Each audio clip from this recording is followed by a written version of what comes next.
मई 1991 लोकसभा चुनाव।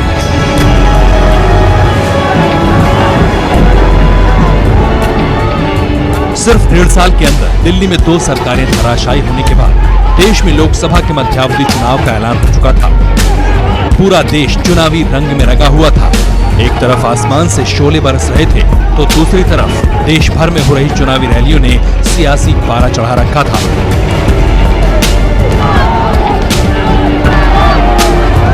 1989 के आम चुनाव में शिकस्त झेल चुके पूर्व प्रधानमंत्री राजीव गांधी कांग्रेस को एक बार फिर सत्ता के शिखर तक पहुंचाने के लिए पूरी ताकत से जुटे थे।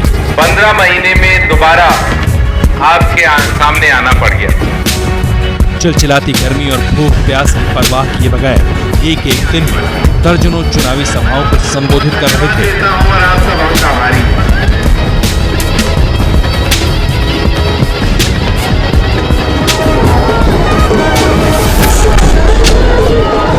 चुनाव प्रचार के आखिरी चरण में दिल्ली से दक्षिण भारत के लिए रवाना हुए थे राजीव गांधी।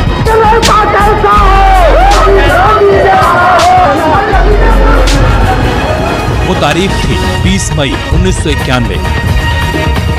20 मई को दोपहर के वक्त दिल्ली फ्लाइंग क्लब के चार्टर्ड प्लेन किंग एयरक्राफ्ट ने दिल्ली हवाई अड्डे से उड़ान भरी। उस प्लेन में राजीव गांधी के साथ उनके निजी सिक्योरिटी गार्ड, प्रेस सलाहकार और कुछ विदेशी पत्रकार भी सवार थे। राजीव गांधी उड़ीसा, आंध्र प्रदेश, कर्नाटक और तमिलनाडु के दौरे पर निकले थे। उत्तर भारत में तो कांग्रेस पार्टी नई मजबूती के साथ उभर रही थी, लेकिन दक्षिण भारत को फतेह किए बगैर दिल्ली की गद्दी हासिल करना आसान न था। इसलिए चुनाव प्रचार के आखिरी चरण में राजीव गांधी ने दक्षिण भारतीय राज्यों के लिए पूरे 2 दिन का दौरा रखा था। उन्हें 22 मई को वापस दिल्ली लौटना था, लेकिन तब किसी ने सोचा नहीं था कि ये उनकी जिंदगी का आखिरी सफर साबित होगा। किसी को जरा भी अंदाजा नहीं था कि जीते जी कभी दिल्ली नहीं लौट पाएंगे राजीव गांधी।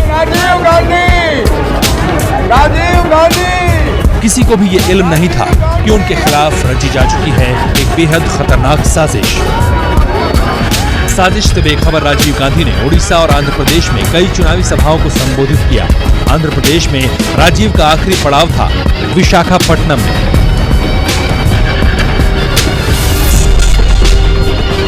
इक्कीस मई 1991 वक्त शाम करीब 6 बजे, विशाखापट्टनम, आंध्र प्रदेश।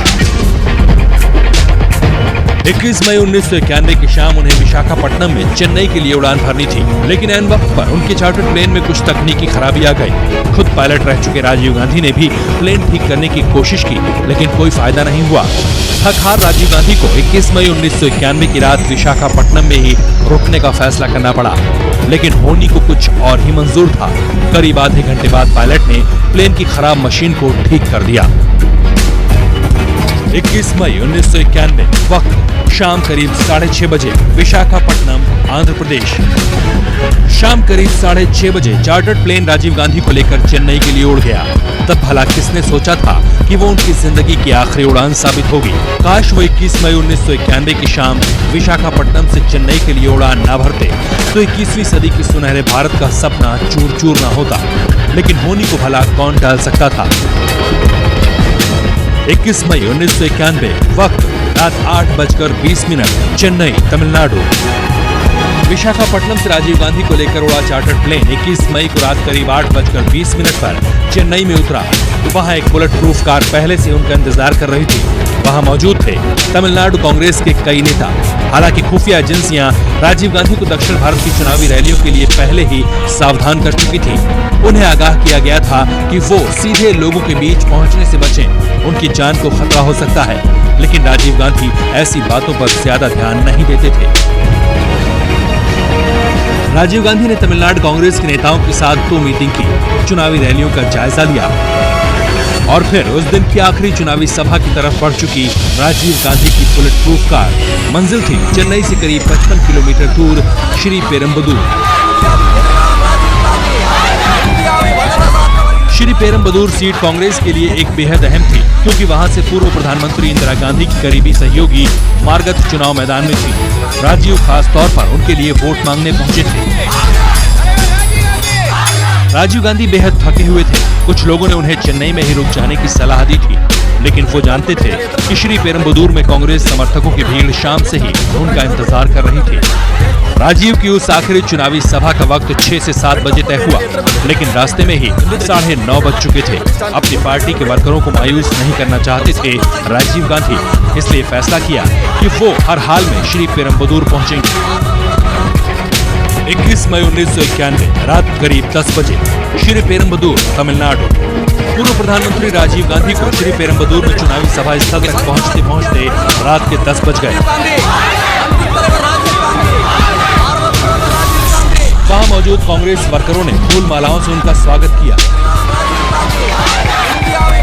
21 मई 1991 रात करीब 10:05 जिस मैदान में राजीव गांधी की चुनावी सभा थी, वहां इंदिरा गांधी की शहादत को सलाम करते हुए बड़ी सी मूर्ति बनवाई गई थी।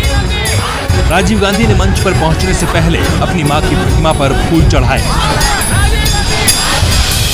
21 मई 1991 रात करीब 10:10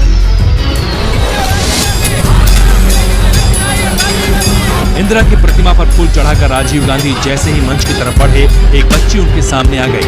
वो उन्हें कविता सुनाना चाहती थी।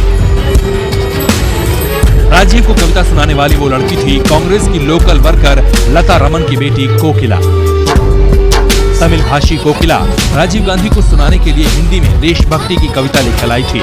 सभा में पहले ही काफी देर हो चुकी थी, इसके बावजूद मासूम कोकिला का दिल नहीं तोड़ना चाहते थे राजीव। बच्ची के हाथों से गुलदस्ता लिया और उसकी पूरी कविता सुनी। ठीक उसी वक्त राजीव गांधी ने देखा कि हाथों में चंदन की माला थामे एक महिला उन तक पहुंचने की कोशिश कर रही थी। वहां तैनात एक लेडी सिक्योरिटी गार्ड रास्ते में दीवार बनकर खड़ी थी। राजीव गांधी ने इशारे से उस महिला को अपने पास बुला लिया। 21 मई 1991 रात करीब 10:20 राजीव गांधी बेखबर थे कि वो अपनी मौत को अपने पास बुला रहे थे। मौत जो उस औरत की शक्ल में आई थी, आंखों पर चश्मा, हाथों में चंदन की माला, बदन पर सलवार कमीज और सलवार कमीज के नीचे छुपा था भारत के पूर्व प्रधानमंत्री राजीव गांधी की मौत का सामान। शक्ल सूरत से सीधी सादी दिखने वाली वो औरत असल में एक मानव बम थी, दुनिया की पहली मानव बम धनु, जिसे LTTE चीफ प्रभाकरण ने राजीव गांधी की हत्या के लिए श्रीलंका से भारत भेजा था। 21 मई 1991 रात करीब 10:22 LTTE की मानव बम धनु ने राजीव गांधी को माला पहनाई और उनके पैरों की तरफ झुक गई। सबने समझा कि वो राजीव के चरण छूना चाहती है, लेकिन असल में नीचे झुकी थी अपनी पीठ पर बंधे बम का बटन दबाने के लिए। उसके साथ ही हुआ एक जोरदार धमाका।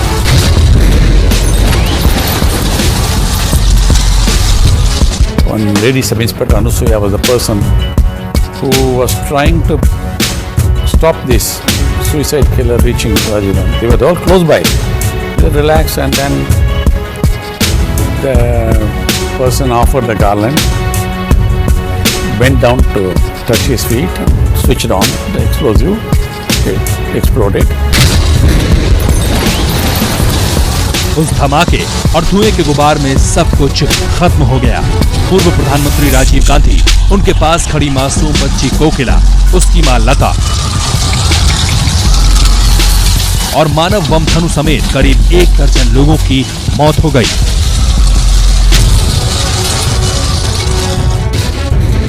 श्री पेरुम्बदूर के जिस मैदान में राजीव गांधी की चुनावी सभा होने वाली थी, उसी मैदान में उनका बेजान जिस्म पड़ा था।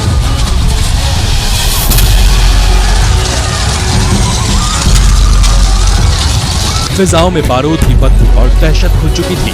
चारों तरफ अफरा तफरी मची थी। बदहवास लोग मैदान से बाहर की तरफ भाग रहे थे।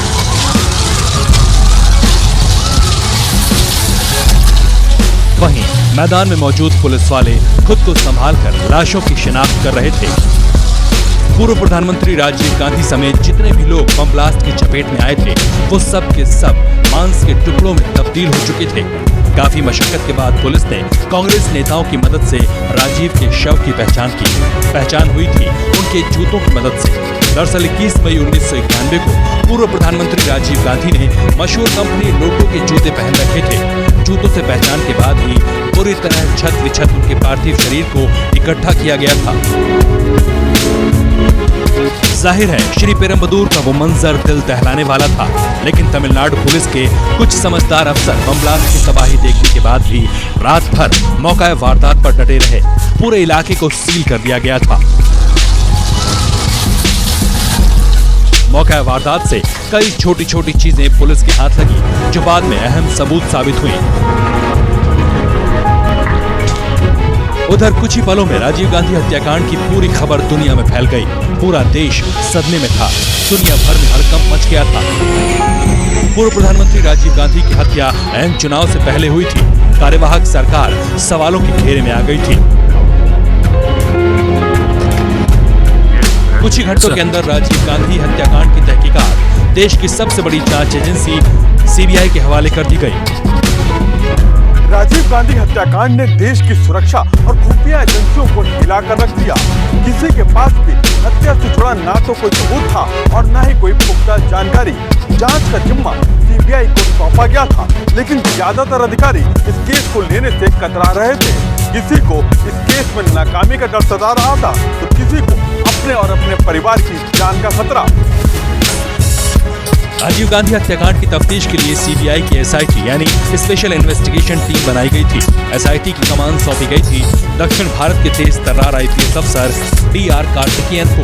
ईमानदार और होशियार अफसर कार्तिकेयन उस वक्त सीआरपीएफ में आईजी थे। I was in my official residence at Hyderabad. At that time, I was Inspector General of Police of the Central River Police Force, Southern Sector, headquarters Hyderabad. CBI की स्पेशल टीम 22 मई को श्री पेरम्बदूर पहुंची। उससे पहले जांच का जिम्मा Tamil Nadu police के पास था। तमिलनाडु फॉरेंसिक साइंस लेबोरेटरी के एक्सपर्ट्स ने मौका वारदात का मुआयना करके कई अहम सबूत और सुराग जुटाए थे। सबसे अहम सबूत था एक camera. We seized about 100,000 photographs from various places. All of them had been scrutinized. About half a dozen photographs were only useful ultimately to establish and in evidence. Like that, 500 video cassettes were seized, out of which all the 500 video cassettes had to be seen by the team of officers. वो camera Hari बाबू नाम के एक press photographer का था। राजीव गांधी के साथ हरि बाबू भी मानव bomb blast में मारा गया था। मरने से पहले हरि बाबू ने खींची थी 10 तस्वीरें।